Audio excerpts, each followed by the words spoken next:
বিসমিল্লাহির রহমানির রহিম। আসসালামু আলাইকুম ওয়া রাহমাতুল্লাহি ওয়া বারাকাতুহু।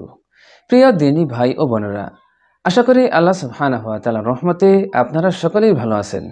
দীর্ঘদিন ব্যস্ত থাকার কারণে আপনাদের সম্মুখে শেষ জামানা সম্পর্কিত বিষয়গুলো নিয়ে হাজির হতে পারি নাই। তবে এখন ব্যস্ততা একটু আল্লাহ সুবহানাহু ওয়া তাআলার রহমতে কমে গেছে, তাই সিদ্ধান্ত করেছি আজ থেকে আপনাদের সম্মুখে শেষ জামানার গুরুত্বপূর্ণ বিষয়গুলো এবং ইসলামের অন্যান্য বিষয়ের গুরুত্বপূর্ণ বিষয়গুলো নিয়ে আপনাদের সম্মুখে শেয়ার করব ইনশাআল্লাহ। তবে আজকে যে বিষয়টি নিয়ে আলোচনা করব সেটা হলো মালহামা সম্পর্কে।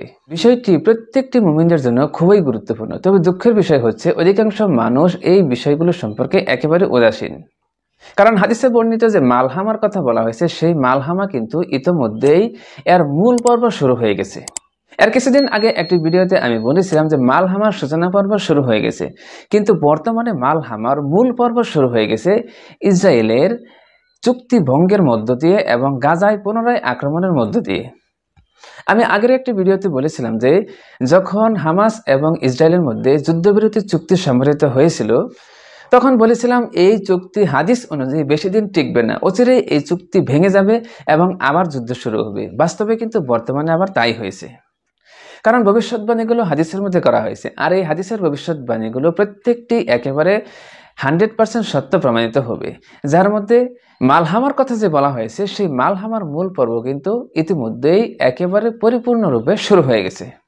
অথচ আমরা অনেকেই মনে করি এই বিষয়গুলো আরো শত শত বছর পরে সংঘটিত হবে।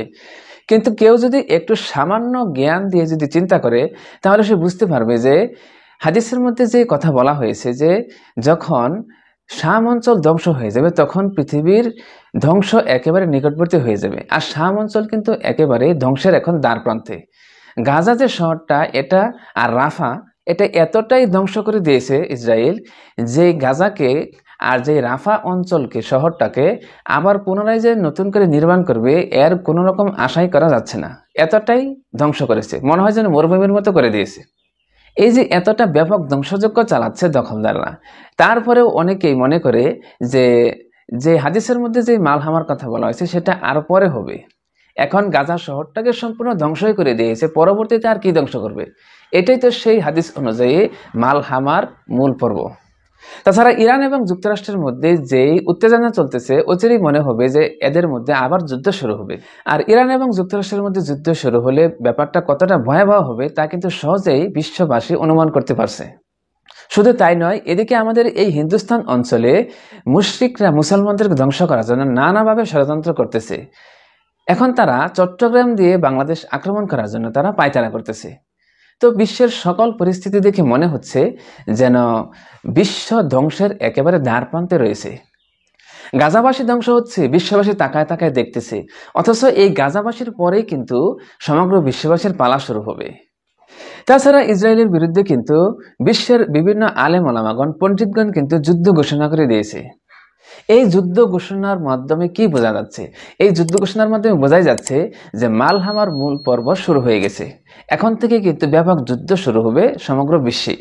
আর এখন থেকে হাদিসের মধ্যে যে ভবিষ্যৎবাণীগুলো করা হয়েছে মালহামা সম্পর্কে, তার মূল পর্ব এখন থেকেই পুরোদমে চলতে থাকবে, যা কখনোই থামবে না। এক জায়গা দিয়ে থামলে দেখা যাবে আরেক জায়গায় শুরু হয়েছে। তো প্রিয় দিনী ভাই ও বোনেরা, আল্লাহ সুবহানাহু ওয়া তাআলার কাছে আমরা প্রার্থনা করব, আল্লাহ সুবহানাহু ওয়া তাআলা যেন শেষ জামানার ভয়াবহ যে ফিতনাগুলো আছে, সেই ফিতনাগুলো থেকে আমাদের প্রত্যেকেই যেন হেফাজত করেন। তো আজকের মতো এখানেই শেষ করছি। সকলেই আল্লাহ সুবহানাহু ওয়া তাআলার রহমতে ভালো থাকবেন, সুস্থ থাকবেন। আসসালামু আলাইকুম ওয়া রাহমাতুল্লাহি।